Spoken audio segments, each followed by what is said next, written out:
Racikan Berita 1.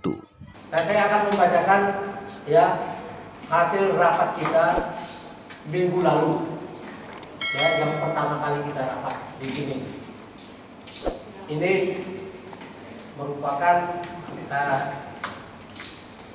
semacam rekomendasi forum aksi dan alumni. Akan saya bacakan semuanya. Lumayan panjang karena rapatnya juga isinya banyak orang dan semuanya ngomong. Dan saya merangkum semuanya bersama. Saya mulai. Bahwa kehidupan bernegara selama hampir 10 tahun pemerintahan Joko Widodo telah hancur dari sisi politik, ekonomi, dan hukum. Maka dengan penuh kesadaran agar mendapatkan kehidupan bernegara dan tata negara yang nyaman, adil, dan makmur, kami rekomendasikan evaluasi dan solusi sebagai berikut. 1. Secara politik, oposisi berhasil dilumpuhkan lewat strategi sandera kasus ketua-ketua umum parpol dan lingkar dalamnya. 2. DPR berhasil dilumpuhkan lewat ketum-ketum parpol sehingga kehilangan fungsi kontrol dan pengawasannya terhadap pemerintah. 3. DPR telah menjadi bawahan eksekutif sehingga fungsinya berubah menjadi tukang stempel. Semua perpu dan RUU yang diinginkan pemerintah dibahas secara maraton meskipun merugikan rakyat dan negara. Sidang bahkan dilakukan di tengah protes rakyat, aktivis keadilan, dan kaum intelektual di bawah penjagaan ketat aparat bersenjata. Ini menunjukkan pemerintah dan DPR tidak mau mendengar suara rakyat. DPR dan pemerintah seakan mengejar setoran para pemesannya, yaitu 30 grup usaha superkuasa konglomerat alias oligarki yang jadi pasukan proksi Cina atau Amerika Serikat.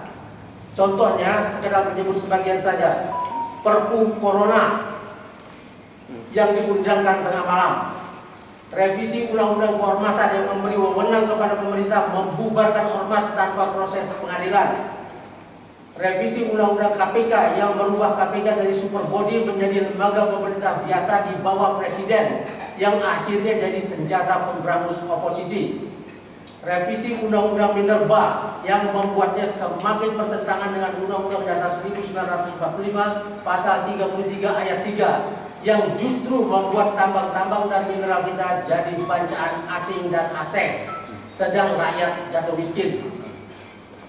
Undang-Undang Omnibus Law Cipta Kerja yang bisa membuat rakyat tenaga kerja Indonesia sendiri jadi kuli kontrak seumur hidup. Tak ada batas kapan mesti diangkat jadi karyawan tetap sebagaimana dulu ditetapkan 2 tahun oleh Undang-Undang Ketenagakerjaan. Undang-Undang Cipta Kerja ini pun memberi peluang kepada investor untuk mengusir rakyat dari kampung-kampung mereka yang strategis atau mengandung tambang di seluruh tanah air. Sebab pemerintah diberi wewenang untuk menyerahkannya kepada konglomerat atau investor sebagai kawasan ekonomi khusus atau PSN, proyek strategis nasional, sehingga Indonesia memasuki zaman penjajahan baru yang menyengsarakan. Contohnya Rempang, Seruyan, Gorontalo, Papua, Padas, Kendeng, Tanjung Pasir, dan lain-lain. Undang-undang penyiaran yang melarang publikasi laporan investigatif yang mematikan hak rakyat untuk mendapatkan informasi yang benar, merusak kebebasan pers yang dijamin Undang-Undang Dasar 1945. Undang-Undang BPIP, HIP yang memusuhi agama, revisi Undang-Undang Dasar 1945 tentang usia cawapres demi Gibran, anak sulung presiden lewat MK. Lalu ada percobaan revisi usia cawagup demi Kaisang, putra bungsu presiden lewat MA yang gagal. 4. Dalam penegakan hukum dan pemberantasan korupsi, pemerintah seakan sengaja membiarkan kasus-kasus besar tidak diproses, sedang DPR seperti sengaja membiarkannya sehingga merugikan negara, rakyat, dan menguntungkan koruptor. Dapat disebut di sini antara lain pencucian uang senilai 349 triliun di Kemenku, penyalahgunaan duit pajak untuk hidup mewah petugas pajak, penyelundupan emas senilai 189 triliun tahun 2020 dan 180 triliun tahun 2017. Lalu penggalsiran duit Telkomsel senilai 6,2 triliun yang diarahkan Menek BUMN Erick Thohir untuk membeli saham GoTo, di mana abangnya Garibaldi Boy Thohir ada di sana. Ini merugikan negara 3,2 T yang jadi keuntungan GoTo. Ini telah dilaporkan LSM Cerdas Hukum. Lalu bisnis PCR, Menek BUMN dan Menko Marves Luhut Binsar Panjaitan yang konon menghasilkan 10 triliun di atas kesulitan rakyat. Lalu pembunuhan anak buah sendiri oleh Kaisar Sambo yang konon ada duitnya 150 triliun di rumah itu, tapi ini lenyap. Penyerobotan lahan hutan 3,3 juta hektar oleh pengusaha sawit yang mau dilegalkan Luhut Binsar Panjaitan. Pengelolaan BUMN yang asal-asalan sehingga 68% BUMN dalam kondisi hampir bangkrut menurut Menko SMI, termasuk Pertamina 191 triliun dan PLN 71 triliun. Ini menyebabkan ya ada uang yang harus digelontorkan kepada PLN dan Pertamina yang namanya subsidi itu jatuh kepada para pengusaha listrik swasta dan batubara. 5. Pemerintah telah membentukkan Kejaksaan Agung yang mengusut korupsi di PT Timah senilai 271 sampai 300 triliun dengan kepolisian Densus 88 anti teror. 6. Pemerintah Jokowi yang oleh Bahlil Lahadalia digelari Raja Jawa telah membajak demokrasi, antara lain melalui pilpres curang dengan mengerahkan KPU, Bawaslu, TNI, Polri, aparat desa, PLT, gubernur, bupati, wapot, dan penyalahgunaan bansos dan sistem sirekap untuk memenangkan kandidat capres-cawapres yang didukungnya. Menukangi Undang-Undang Dasar 1945 tentang syarat wapres melalui MK untuk memuluskan politik dinasti buat putra sulungnya Gibran Raka Buming Raka. Juga percobaan merubah syarat cawagup melalui MA buat si putra sulung Kaisang putra bungsu Kaisang Pangarep. Menghalangi putra-putra terbaik bangsa untuk berlaga di pilkada, antara lain Anies Baswedan.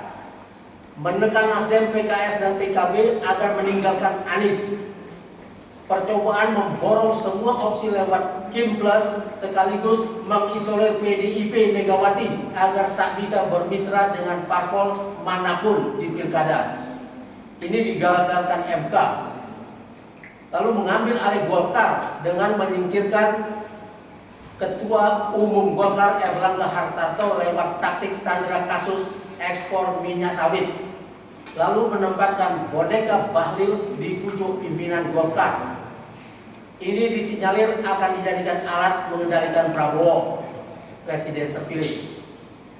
7. Pemerintah dengan persetujuan diam-diam dari DPR telah menempatkan negara dan rakyat dalam posisi sulit lewat utang negara jor-joran yang mencapai 8.800 triliun.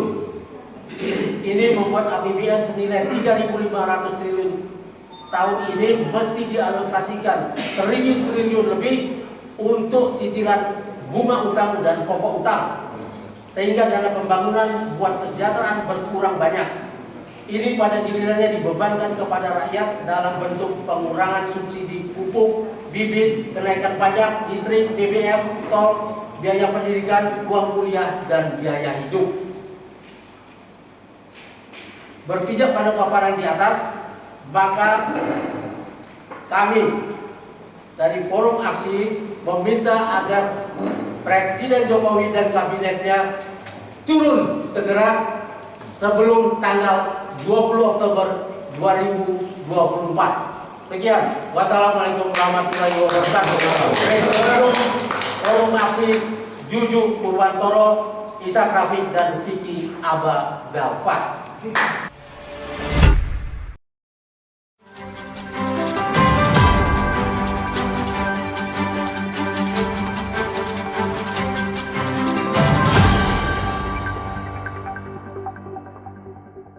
Racikan Berita 1.